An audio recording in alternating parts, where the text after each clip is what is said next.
મરચીના પાકમાં આટલું કરો અને પછી જુઓ શું થાય. શું કે? જો મોટા, મરચી જેવા લાંબા ગાળાના પાકમાં ભરપૂર ઉત્પાદન લેવું હોય ને તો ખાલી ડીએપી કે એસએસપી થી કામ નહીં થાય. તો બીજું શું નાખવું પડે એમ? बात तो सही है. તો એના માટે એક સિક્રેટ રેસીપી છે. मैं नहीं मानता. કયો ને સાહેબ હવે તમારી સિક્રેટ રેસીપી.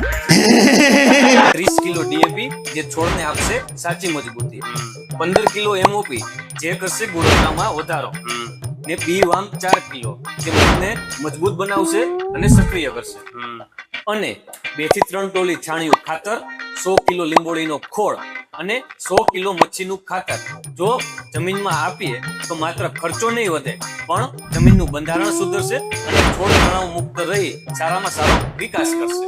क्या बात है सर, क्या बात है. જો મોટા, આ બધું એક એકર માટે છે હો. માતાજી સુખી રાખે યાર. જો તમને પણ આ સિક્રેટ સમજાઈ ગયું હોય તો વિડીયોને લાઈક કરવાનું ભૂલતા નહીં. બાકી મળીએ આવતી માહિતીની મિનિટ્સમાં. ત્યાં સુધી જય જવાન, જય કિસાન, જય વિજ્ઞાન.